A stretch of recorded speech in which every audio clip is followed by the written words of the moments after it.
மகர ராசி, திருவோணம் நட்சத்திரம். இது சந்திரனோட நட்சத்திரம். தசா காலங்கள் 10 வருடம். என்னோட கணக்குப்படி நான் சென்ட்ரு பகுதியில் 5 வருடம் நான் எடுத்துக்கிறேன். ஒரு சில பேருக்கு முதல் பாதத்தில் இருக்கிறவங்களுக்கு 9 வருடங்கள் கூட தசாபுத்தி இருப்புகள் இருக்கலாம். இல்லை கடைசி பாதத்தில் இருக்கிறவங்களுக்கு 1 வருட தசாபுத்தி இருப்புகள் கூட இருக்கலாம். அது உங்கள் சுய ஜாதக தசாபுத்தி இருப்பை பொறுத்து. நான் 5 வருடம் எடுத்திருக்கிறேன். ஆனால் நான் சொல்கிறதுக்கும் உங்களுக்கும் ஒரு சில பேருக்கு 3 வருஷம் 4 வருஷம் கொஞ்சம் டிஃப்ரெண்ட் வரும். அதனால் கொஞ்சம் மேட்ச் பண்ணிங்க. இப்போ சந்திர தசை 5 வருடம் வரைக்கும் நடந்துச்சுனாக்கா, பிறகு 7 வருடங்கள் செவ்வாய் தசை, 5 + 7 12. 12 வயசுக்கு பிறகு 18 வருடங்கள் ராகு தசை, 12 + ஒரு 18 30 வயசு வரைக்கும் ராகு தசை நடைமுறைக்கு வரும். முதல் பாதத்தில் இருக்கிறவங்களுக்கு 34 வயசு வரைக்கும் கூட இந்த ராகு தசை அப்படிங்கிறது முடிவு பகுதிக்கு வரலாம். இப்போ ராகு தசை நடக்குது படிக்கிற காலகட்டத்தில். இப்போ படிக்கிற காலகட்டத்தில் 16 வயசுலேருந்து 20 22 வயசு வரைக்கும் என்னை பொறுத்த வரைக்கும் படிப்புங்கிறது நல்லாயிருக்கும், நல்ல ஒரு முன்னேற்றங்களை கொடுக்கும். இது வரைக்கும் எவ்வளோலாம் பிரச்சனைகளை சந்திச்சிங்களோ இந்த தமிழ் புத்தாண்டில் ஒரு நல்ல ஒரு மாற்றங்களை பார்க்க போகிறீங்க. படிப்பு ரீதியாக உங்களுக்கு சக்ஸஸ் அப்படின்னு சொல்லிக்கலாம். இதில் நீங்கள் எதையுமே நீங்கள் யோசிக்க தேவையில்ல, ரூட் கிளியராக இருக்குது இப்போ படிக்கிறவங்களுக்கு. இப்போ ராகு தசை படிப்பெல்லாம் முடிச்சுட்டு வேலை தேடக்கூடிய நபர்களுக்கு, இல்லை 22 வயசுக்கு மேலே இருக்கக்கூடிய நபர்களுக்கு என்னை பொறுத்த வரைக்கும் இந்த தமிழ் புத்தாண்டு அப்படியே இருக்கு இல்லையா, இது என்ன மாதிரியான பலன்களை கொடுக்கும்? இந்த தமிழ் புத்தாண்டு அப்படிங்கிறது 2026 ஏப்ரல் மாதம் 14ஆம் தேதி, சித்திரை மாதம் 1ஆம் தேதி பிறக்குது. இதில் இருந்து பங்குனி மாதம்னாக்கா அடுத்த வருஷம் 2027 ஏப்ரல் 13 வரைக்கும் வச்சுப்போம். இந்த 12 மாதங்கள் தமிழ் மாதங்கள், அதாவது 2026 4ஆம் மாதத்துலேருந்து 2027 3ஆம் மாதம் வரைக்கும். இந்த ஆண்டில் கிரக நகர்வுகள், சனி பகவான் 3ஆம் இடத்துல உத்திரட்டாதி நட்சத்திரம், ரேவதி நட்சத்திரம், இந்த 2 நட்சத்திரத்தில் தான் அவர் நகரக்கூடிய காலம் அப்படின்னு சொல்லலாம். இதுலேயே வக்கரம் ஆவார், வக்கர நிவர்த்தி ஆவார். இன்னொன்று குரு 6ஆம் இடத்துலேருந்து 7ஆம் இடத்துக்கு பயிற்சி ஆவார். இது பார்த்தீங்கன்னாக்கா இந்த குருடைய பயிற்சி ராசிக்கு யோகாதிபதின்னு கிடையாது. குரு பகவான் 3ஆம் அதிபதினு சொல்லக்கூடியவர், 12ஆம் அதிபதினு சொல்லக்கூடியவர். ராசியை பார்க்கறது அவ்வளோ நல்லது இல்லைன்னு சொன்னால் கூட பொருளாதார ரீதியாக ஒரு சில பேருக்கு நல்ல ஏற்றத்தை கொடுக்கும். அது அவங்க தசாபதியை பொறுத்து. ராகு கேதுவுடைய நகர்வுகள் ராசிக்கு 2ஆம் இடத்துலேருந்து ராகு பகவான் ராசிக்கு வந்துடுவார். கேது பகவான் சூரியன் வீட்டிலேருந்து சந்திரன் வீட்டுக்கு போயிடுவார். அதாவது 8ஆம் வீட்டிலேருந்து 7ஆம் வீட்டுக்கு போயிடுவார். இது எல்லாமே ஒரு நல்ல ஒரு மாற்றங்களை கொடுக்கக்கூடிய ஆண்டு அப்படின்னு சொல்லலாம். இப்போ அந்த மகர ராசியை பொறுத்த வரைக்கும் நிறைய பேருக்கு ஒரு நல்ல ஒரு மாற்றங்களை கொடுத்துருக்கு சமீப காலமாக. ஆனால் நிறைய பேர் கஷ்டப்பட்டுன்னு இருக்கிறாங்க. கிட்டத்தட்ட ஒரு 20-30% பேர் திருவோண நட்சத்திரக்காரர்களுக்கு ரிலீஃப் ஆயிடுச்சு. இப்போ 7.5 சனி விடுதலை ஆகியும் எனக்கு நல்லது நடக்கலை அப்படின்னு ஒரு சில பேர் கேட்டதை நான் பார்த்துருக்குறேன். ஏன்னா இவங்களுக்கு பொதுவாகவே புரிஞ்சுக்கணும். எல்லாருமே சொல்கிறாங்க, பேசிகிட்டே இருக்காங்க. நல்லா மகர ராசிக்கு அது நடக்கும் இது நடக்கும் எல்லாமே பேசிகிட்டே இருக்காங்க. ஓகே, அது எல்லாருக்குமே நடக்குமா அப்படின்னாக்கா ஒரு சில பேருக்கு மட்டும்தான் நடந்திருக்கு. நிறைய பேருக்கு கஷ்டத்தை தான் கொடுத்துருக்கு. இப்போ 3ஆம் இடத்தை விட்டு 4ஆம் இடத்துக்கு போனால் தான் உங்களுக்கு நல்ல மாற்றங்களை கிடைக்குமா அப்படின்லாம் கேட்குறாங்க. என்ன காரணம் அப்படின்னா, ஒரு தசை நடக்குது, அந்த தசைக்கு புத்தி நடத்தக்கூடிய கிரகம் 7.5 சனி இப்போ முடிவாகிறதுக்கு முன்னாடியே அந்த புத்தி நடத்தக்கூடிய கிரகம் ஸ்டார்ட் ஆகிருக்கும். அதாவது 2025 மார்ச் 29 தான் சனி பகவானுடைய பயிற்சி. இப்போ 7.5 சனி விடுதலை திருக்கணித முறைப்படின்னு எடுத்துப்போம். அதே மாதிரி அவங்களுக்கு 2024 எண்டில் ஒரு தசை புத்தி ஆரம்பிச்சிருக்கோம். அதாவது தசை இல்லை, அந்த தசைக்கு புத்தி நடத்தக்கூடிய கிரகம் ஒரு டேட் ஆரம்பிச்சிருக்கும். அந்த புத்தி நடத்தக்கூடிய கிரகம் இருக்கு இல்லையா, அது யோக கிரகமாக இருந்துச்சுன்னா, அதாவது ராசிக்கோ லக்னத்துக்கோ யோக கிரக புத்தியாக இருந்துச்சுன்னா, அப்போ விடுதலைங்கிறது கரெக்டாக அந்த 7.5 சனி அப்போவே விடுதலை ஆகியிருக்கும். நிறைய மாற்றங்களை கொடுத்துருக்குது. ஒரு சில பேருக்கு மட்டும் அப்போவே வேலை ரீதியாக ஓரளவுக்கு பரவாயில்ல சார், ஏதோ ஒன்று போயிட்டுருக்கு, ஏதோ ஒரு வெளிச்சம் தெரியுது அப்படின்ற மாதிரி அவங்களுக்கு தோணிருக்கு. அதுவும் நடந்திருக்கு. அதே அந்த புத்தி நடத்தக்கூடிய கிரகம் அவயோக கிரகமாக இருந்துச்சுன்னு வச்சிங்களேன், அது அந்த 7.5 சனி விடுதலையான பிறகும் அந்த புத்தி நடத்தக்கூடிய கிரகத்தோட காரகத்துவம் பாதிக்கப்படும். அது எங்கே இருக்கோ, எந்த இடத்துல இருக்கோ, சனி பார்வையில் இருக்கா, இல்லை சனியோ நகரக்கூடிய இடத்துல இருக்கா, இது எல்லாமே அது சார்ந்து நிறைய பிரச்சனைகளை கொடுத்துருக்கு இல்லையா. அந்த பிரச்சனைகளுக்கு இன்னும் தீர்வு வந்திருக்காது. அது எப்படின்னாக்கா, அந்த புத்தி நடத்தக்கூடிய கிரகம் இந்த வருடத்தில் முடிஞ்சுனாக்கா உங்களுக்கு நல்லது நடக்குன்னு நான் போன வீடியோலாம் சொல்லியிருக்கேன் நான். இல்லை ஒரு சில பேருக்கு 27 முடியலாம். அது வரைக்கும் வெயிட் பண்ணி தான் ஆகணும். அந்த புத்தி நடத்தக்கூடிய கிரகம் அது அவயோக கிரகம் இருந்தால் மட்டும்தான். யோக கிரகமாக இருந்தால் உடனே உங்களுக்கு நல்லது நடந்துட்டுருக்கும். அப்போது புத்தி நடத்தக்கூடிய கிரகம் கொஞ்சம் டிஸ்டர்ப் பண்ணிகிட்ருக்கு. ஒன்று சனி பார்வையில் இருக்கும், சனி புத்தியாக கூட ஒரு சில பேருக்கு இருக்கலாம், இல்லை அந்த ராகு புத்தியாக இருக்கலாம். ஏதோ ஒரு வயசில் ஏதோ ஒரு தசைக்கு ராகு புத்தியாக இருக்கலாம். அது சனி வீட்டில் இருக்கலாம், இல்லைனா சூரியன் சந்திரன் அவரோட வீட்டில் இருக்கலாம், இது மாதிரி செவ்வாயோட வீட்டில் இருக்கலாம். இது மாதிரியான இடங்களில் இருந்து அந்த வீடு கொடுத்த கிரகம் மறைவு ஸ்தானத்தில் இருந்துச்சுன்னா அந்த புத்தி நடத்தக்கூடிய கிரகமும் கொஞ்சம் பாதிப்புகளை கொடுக்கும். அது உண்டான காரகத்துவம் பாதிச்சிருக்கும். அது சம்மந்தமான பிரச்சனைகளை இன்னும் அனுபவிச்சுட்டு இருப்பீங்க. அதுதான் காரணம். அதனால தான் இன்னமும் உங்களுக்கு வந்து அந்த கிளியர் ஆகாமல் இருக்கிறதுக்கான காரணமும் அதுதான். அப்போ எப்போ தான் கிளியர் ஆகும்? அந்த புத்தி நடத்தக்கூடிய கிரகம் இந்த ஆண்டில் முடிவுக்கு வந்தால் சிறப்பு அப்படின்னு எடுத்துக்கலாம். அப்படி இல்லைனாக்கா குரு பார்வைப்படுது, ஓரளவுக்கு மாற்றங்களை நீங்கள் எதிர்பார்க்கலாம். இதில் பண வரவு, கொடுத்த பணம் வர்றது, இது மாதிரி உடல்நிலை தொந்தரவுகள், திருமண வாழ்க்கையில் இருக்கக்கூடிய பிரச்சனை, இதெல்லாம் வந்து ஒரே வார்த்தை சொல்லி முடிச்சலாம். குரு பார்வை உங்களுக்கு நல்லது தான். ஆனால் யோகம் செய்யாத கிரகம், பார்வை சிறப்பு. அவர் வந்து பொதுவாகவே வந்து சுபகிரகம் இல்லையா, அதனால் ஓரளவுக்கு நல்ல ஒரு மாற்றங்களை கொடுப்பார் அப்படின்னு எடுத்துக்கலாம். இப்போ புதுசாக வேலை தேடக்கூடிய நபர்களுக்கு வேலை வாய்ப்பு நல்லாயிருக்கும். இப்போ வேலை, அதாவது வெளிநாடு சம்மந்தப்பட்ட வேலை, இல்லை இங்கேருந்தே ஒரு வேலை தேடுறீங்க அப்படின்னாக்கா அவங்களுக்கு கிடைக்க வாய்ப்பு இருக்குது. அது மட்டும் இல்லாமல் வேலையில் இருக்கக்கூடிய நெருக்கடிகள் மாறும். எப்படி குரு பயிற்சிக்கு உங்களுக்கு நான் சொல்லியிருக்கிறேன். உங்கள் ராசிக்கு பார்வை பதியுதுனாவே சிறப்பு, அருமையாக இருக்கும். அந்த டைமெல்லாம் வந்து பார்த்தீங்கன்னாக்கா பொருளாதாரத்தில் நல்ல ஒரு ஏற்றம், ஒரு ப்ரொமோஷன் கிடைக்கிறது, வேலை ரீதியாக நல்ல ஒரு மாற்றத்தை கொடுக்கறது, அது மாதிரிலாம் நிறைய நடக்கும். திருமண ரீதியாக முயற்சி பண்ணிங்களா திருமணம் உங்களுக்கு சக்ஸஸ் ஆகும். இது வரைக்கும் திருமணம் நடக்காதவங்களுக்கு இப்போ திருமணம் நடக்கும். திருமண வாழ்க்கையில் இருக்கக்கூடிய பிரச்சனைகள், அதாவது கணவன் மனைவிக்குள்ள ஒற்றுமை இல்லாமல் பிரிஞ்சிருப்பாங்க, அப்படி இல்லை சேரக்கூடிய வாய்ப்பு இருக்குது. டைவர்ஸ்க்காக அப்ளை பண்ணி இழுத்துட்டே போயிருக்கும். இப்போ ஒருத்தருக்கு ஒரு தசாபுத்தி சரியில்லைனாக்கா ஒருத்தருக்கு வந்து விடுதலை கொடுக்கக்கூடிய டைம் வந்திருக்கும். அதாவது தசாபுத்தியெல்லாம் கிளியர் ஆகிருக்கும். அந்த 7 சனி விடுதலை ஆன பிறகு இப்போ டைவர்ஸ் மட்டும் கிடைக்கல அப்படின்னாக்கா அவங்களுக்கு ஏதோ ஒரு இது வரும் இல்லையா, அந்த தசாபுத்தி வந்து விடாப்பிடியாக இருப்பாங்க, அந்த டைவர்ஸை கொடுக்காமல் இருப்பாங்க.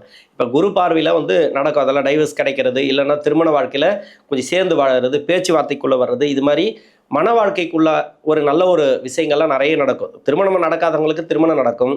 திருமண வாழ்க்கையில் இருக்கக்கூடிய நெருக்கடிகள் முற்றிலுமாக விலகும். இந்த டைமில் பார்ட்னர்ஷிப்பில் இருக்கக்கூடிய பிரச்சனைகள் விலகும். எதுவாக இருந்தாலும் சரி, இந்த 34 வயசு வரைக்கும் ராகு தசையில் இருக்கிறவங்களுக்கு, இன்னொன்று ராகு தசையில் இருக்கிறவங்களுக்கு நிறைய கஷ்டப்பட்டு வராங்க. ஒரு சில பேர் மட்டும், ரொம்பலாம் இல்லை, ஒரு 20% பேர் எடுத்துக்கலாம்னு வச்சுங்களேன். அவங்களுக்கு இந்த தசை நடத்தக்கூடிய கிரகம் பார்த்தீங்கன்னாக்கா இந்த ராசிக்கு யோகம் செய்யாத வீட்டில் இருந்து தசை நடத்தும். இந்த ராசிக்கு யோகம் செய்யாத வீடு எது அப்படின்னு கேட்டிங்கனாக்கா உங்களுக்கு வந்து சூரிய சந்திரன் வீடு, இன்னொன்று செவ்வாயோட வீடு, இதெல்லாம் வந்து சனிக்கு பகை கிரக வீடு. இந்த ராசிக்கு நன்மை செய்யாது. அது மறைமுக சுப தொடர்பில் இருந்துச்சுன்னா பரவாயில்ல. இத்தனைக்கு 7 சனியில் கொஞ்சம் துவச்சி தான் எடுத்துருக்கும், கஷ்டத்தை தான் கொடுத்துருக்கோம். அது அப்படியே தொடரும் அப்படின்னு சொல்ல முடியாது. இப்போ 7 சனி விடுதலை ஆகிப்போச்சு இல்லையா, இப்போ ஓரளவுக்கு தான் நீங்கள் மாற்றத்தை எதிர்பார்க்க முடியும், பெரிய மாற்றங்களை எதிர்பார்க்க முடியாது. இருந்தாலும் நீங்கள் முயற்சி பண்ணுங்கள். தொழிலில் இருக்கிறவங்க கொஞ்சம் பார்த்து பண்ணுங்கள். இன்வெஸ்ட்மெண்ட்டெல்லாம் கொஞ்சம் பார்த்துங்க. அப்போ லைஃப் இப்படியே தான் போகுமான்னு கேட்காதீங்க. ஓரளவுக்கு ஏதோ ஒரு கிரக நகர்வுகள் உங்களுக்கு வந்து லைஃப்பை நல்லபடியாக காப்பாற்றும். 30 வயசுலேருந்து 46 வயசு வரைக்கும் குரு தசை. குரு இந்த ராசிக்கு வந்து நன்மை செய்யாது இல்லைன்னு சொல்ல நான் நிறைய சொல்லிட்டேன். ஆனால் ராசிக்கு குரு பார்வை இருக்குது. குரு தசை யாராருக்கெல்லாம் சரியில்லையோ அவங்களுக்கெல்லாம் இந்த திருவோண நட்சத்திரக்காரர்களுக்கு ஒரு நல்ல ஒரு மாற்றத்தை கொடுக்கக்கூடிய ஆண்டு அப்படின்னு சொல்லலாம்.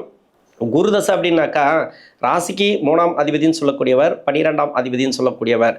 இவர் வந்து நிறைய பேருக்கு வந்து நல்லது செய்யலை, ஒரு சில பேருக்கு நல்லது செஞ்சுருக்காங்க. என்னை பொறுத்த வரைக்கும் தொழில் செய்யக்கூடியவர்களுக்கு. ஆனால் எம்ப்ளாயாக இருக்கிறவங்களுக்கு பிரச்சனை இல்லை, ஏதோ ஒன்று போயிட்டே இருக்கும். எம்ப்ளாய்க்கு பயப்படவே தேவையில்லை. நீங்கள் எம்ப்ளாய்க்கு நல்ல ஒரு மாற்றம் அப்படின்னு சொல்லலாம். ஏன்னா அங்கேயே வந்து ஒரு ப்ரொமோஷன் கிடைக்காம இருக்கிறது, தடை தாமதங்கள், எதிர்ப்புகளை உருவாக்கி கொடுக்கறது, அது மாதிரி இது மாதிரி எல்லாம் நிறைய ஸ்ட்ரகிள் கொடுத்துட்டே இருக்கும். உடனே எல்லாமே நடக்காது. திடீர்னு பார்த்தீங்கன்னாக்கா ஒரு சில பேருக்கு வந்து நல்ல பண வருமானத்தையும் கொடுக்கும். இந்த மகர ராசியை பொறுத்த வரைக்கும் என்னென்னா, லக்ன யோகராக வந்துட்டா குரு பகவான் பரவாயில்ல, தப்பிச்சிடலாம். லக்னத்துக்கும் அவயோகராக வந்த குரு பகவான் வந்துட்டா சொல்லவே தேவையில்லை. அவங்களுக்கு இந்த தொழில் செய்யக்கூடிய நபர் ரொம்ப கவனமாக இருக்கணும். ஏன்னா இந்த லக்னத்துக்கு யோகம் செய்யக்கூடிய கிரகம் கிடையாது குரு. வேற லக்னமாக இருந்து அந்த லக்னத்துக்கும் குரு பகவான் யோகம் செய்யலைன்னு வச்சிங்களேன், அதுக்கும் பாதகாதிபதியாக வந்தால் தொழில் செய்கிறவங்க ரொம்ப கவனமாக பண்ணணும். ஏன்னா தொழில் செய்கிறவங்களுக்கு வந்து ராசி தெரியுது, நட்சத்திரம் தெரியுது, என்ன தசை நடக்குதுன்னு தெரியல. ஆனால் குரு தசை நடக்குதுன்னு கூட தெரியுது. ஆனால் ஏன் கொடுக்கலன்னு தெரியல. கொடுக்காது. ஏன் கொடுக்காது? அது கெடுத்துகிட்டே இருக்கும். ஏதாவது ஒன்று ஸ்ட்ரகிள் கொடுத்துட்டே இருக்கும். பண விஷயத்தில் ரொம்ப கவனமாக இருக்கணும். என்னை பொறுத்த வரைக்கும் முதல் 10 வருஷம் பின்னாடி 6 வருஷம் சொல்லலாம். அந்த முதல் 10 வருஷத்தில் கொடுக்கும், இல்லைன்னு சொல்லலை. இப்போ 7 சனியெல்லாம் முடிஞ்சிருக்கு. இதன் பிறகு வந்து பார்த்தீங்கன்னாக்கா அந்த 10 வருஷம் அப்படிங்கிறதுல இருக்கிறீங்க அப்படின்னா, தொழில் செய்யக்கூடியவர்கள், வேலை செய்கிறவங்க பரவாயில்ல, ஓரளவுக்கு தப்பிக்கலாம். இந்த தொழில் செய்யக்கூடிய நபர்கள் பார்த்தீங்கன்னாக்கா இந்த பிஸ்னஸ்லாம் இருக்காங்க இல்லையா, இவங்களுக்கு எந்த அளவுக்கு வருமானம் வருதோ அந்த அளவுக்கு நீங்கள் வந்து சேமிப்பு பார்த்துங்க. முடிஞ்ச அளவு உங்கள் வீட்டுக்கு ஃபேமிலிக்கு, வாரிசுகளுக்கு, இவங்களுக்கு என்னென்ன பண்ணணுமோ அத்தனையும் பண்ணிங்க. நீங்கள் வெளிநபரை நம்பி பணம் கொடுக்குறது, இல்லை வந்து வேற ஆளை நம்பி போடுறது, இல்லை அந்த தொழிலே திரும்ப போடுறது, இது வந்து குருட்டு அதிர்ஷ்டம் மாதிரி அடிக்குதா மொத்தம் தூக்கிட்டு போயிடணும். அந்த இடத்த விட்டு காலி பண்ணிக்கணும். அந்த இடத்துலேயே இருந்தால் நல்லபடியாக போயிட்டுருக்கு பிஸ்னஸ், இல்லைன்னு சொல்ல. ஏதாவது ஒரு டைமில் லாக் பண்ணி விட்டுரும். அதனால் அதுக்கு முன்னாடியே, அதாவது ஒரு 7.5 சனி ஆரம்பிக்குதா, இல்லை அர்த்தாஷ்டம சனி ஆரம்பிக்குதா, இல்லை ஒரு அஷ்டம சனி ஆரம்பிக்குதா, இல்லை 6ஆம் இடத்துல சனி வராரா, அந்த டைம் வரைக்கும் ஓகே தான். 6ஆம் இடத்துக்கு சனி வராரு, ஆனால் 6ஆம் இடத்துல சனி வராருன்னு வச்சுங்களேன், அந்த 6ஆம் இடத்துல சனி வரத்துக்கு முன்னாடியே நீங்கள் அந்த குரு தசையை கொஞ்சம் பார்த்துக்கணும். அதுக்கு முன்னாடி எவ்வளோ கொடுக்குதோ அதெல்லாம் சேமிப்பு பண்ணீங்க. 6ஆம் இடத்துல சனி வரும்போது கொஞ்சம் தசையை பார்க்கும். யோக தசையாக இருந்தால் யோகத்தை கொடுக்கும், இல்லைனா அது சேர்த்து வந்து அதுமாரி மணி லாக் பண்ணுறது அதெல்லாம் கொடுத்துரும். சனி பார்க்கக்கூடிய இடத்துலையும் இந்த புத்தி நடத்தக்கூடிய கிரகங்கள் இருக்குதான்னு பார்த்துங்க. மெயினாக வந்து இவ்வளோ கதை இருக்குது அதுக்கு. உங்களுக்கு நல்லா இருக்குது அப்படின்னாக்கா ஓகே, நல்லபடியாக போகும், ஒன்றும் பிரச்சனையே இல்லை. அதனால் குரு தசையில் நல்லபடியாக போயிட்டுருக்கா, சேமிப்பு பார்த்துங்க. கஷ்டத்தில் போதா நிறைய முயற்சி பண்ணுங்கள், அதிகபட்சமாக முயற்சி பண்ணுங்கள். தொழிலுங்கிறது கொஞ்சம் கேரண்டி கொடுக்க முடியாது, தொழிலுங்கிறது ஆவரேஜாக தான் போகும். 46 வயசுலேருந்து 65 வயசு வரைக்கும் சனி தசை, சனி பகவான் தசை அப்படிங்கிறது இந்த ராசிக்கு வந்து ராசியாதிபதி சனி தசை நல்லது தானே செய்யணும்.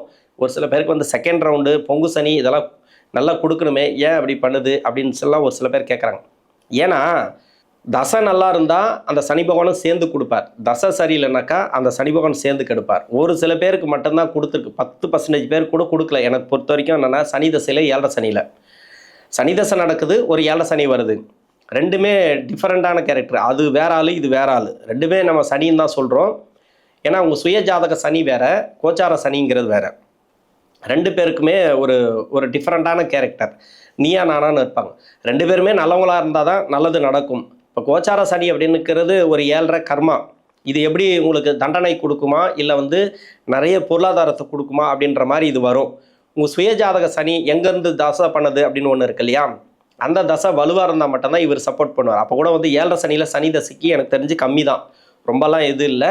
வீட்டில் யாருக்காவது 7.5 சனியோ இல்லை அஷ்டம சனியோ நடக்காமல் இருந்தால் உங்களுக்கு சிறப்பான பலன்களை கொடுத்துருக்குன்னு சொல்லலாம். அது கூட ரொம்ப கம்மி தான் அதுவும். இன்னொன்று, தொழில் செய்யக்கூடிய நபர்கள் 2018 அடி மேலே அடி வாங்கினு இருப்பீங்க. இப்போ முடிஞ்சு போச்சு, 2025 வரைக்கும் தான் ஒரு பார்ட்டு. 25க்கு அப்புறம் உங்களுக்கு ப்ராப்ளம் இல்லை. ஓரளவுக்கு இந்த பண வரவு கொஞ்சம் ரூட்டெல்லாம் ஒரு கிளியர் ஆகிறது, தொழில் ரீதியாக ஓரளவுக்கு வந்து இந்த பார்ட்னர்ஷிப்பில் வர்றது. இன்னொன்று வந்து பார்த்தீங்கன்னாக்கா தொழில் ரீதியாக நல்லா இருக்கிறது, ஓரளவுக்கு ஏதோ ஒரு வகையில் ஒரு வெளிச்சம் தெரிய ஆரம்பிக்கும். இந்த ஆண்டை பொறுத்த வரைக்கும் சனி தசையில் நல்லபடியாக போயிட்டுருக்குன்னா போயிட்டுருக்கட்டும், சிறப்பு. ரொம்ப கஷ்டத்தில் போகுதுன்னா அதிகப்படியாக முயற்சி பண்ணி இந்த தொழிலை பண்ணுங்கள். சனி தசையில் குடும்ப வாழ்க்கையை பார்த்துக்கிறது நல்லது. கணவன் மனைக்குள்ளே கொஞ்சம் கருத்து வேறுபாடு வந்தால் கொஞ்சம் அனலைஸ் பண்ணி போகிறது நல்லது, எதுவுமே அட்ஜஸ்ட் பண்ணி போகிறது நல்லது. வாக்குவாதங்களை தவிர்ப்பது நல்லது. இன்னொன்று, நட்பு வட்டாரத்திலே கொஞ்சம் வாக்குவாதங்களை இந்த ஆண்டு தவிர்ப்பது நல்லது. 65 வயசுக்கு மேலே 82 வயசு வரைக்கும் புதன் தசை. புதன் இந்த ராசிக்கு 6ஆம் அதிபதினு சொல்லக்கூடியவர், 9ஆம் அதிபதினு சொல்லக்கூடியவர், பாகிஸ்தானாதிபதி. 6 கூடையது எப்படி பார்த்தாலும் இந்த 7.5 சனியில் கடன் இருக்குங்க. 7.5 சனியில் பட்ட கடன் இப்போ வந்து புதன் தசைக்கு கடன் தீர்வுக்கு வரும். இப்போ வந்து தான் பாகிஸ்தானாதிபதி தசையே உங்களுக்கு வேலை செய்ய போகுது.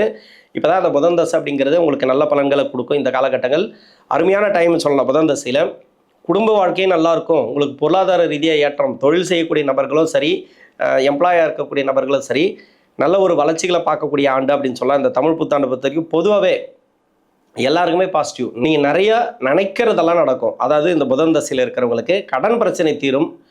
யாராருக்கெல்லாம் உடல்நலம் சம்மந்தப்பட்ட பிரச்சனைகள் இருக்கோ அது எல்லாமே தீர்வுக்கு வரதுக்கான வாய்ப்புகள் அதிகமாக இருக்குது. இந்த மகர ராசியில் இருக்கக்கூடிய திருவோண நட்சத்திரக்காரர்களுக்கு தசா புத்தி ரீதியாக இந்த தமிழ் புத்தாண்டு அப்படிங்கிறது நல்ல ஒரு மாற்றங்களை கொடுக்கும். நன்றி.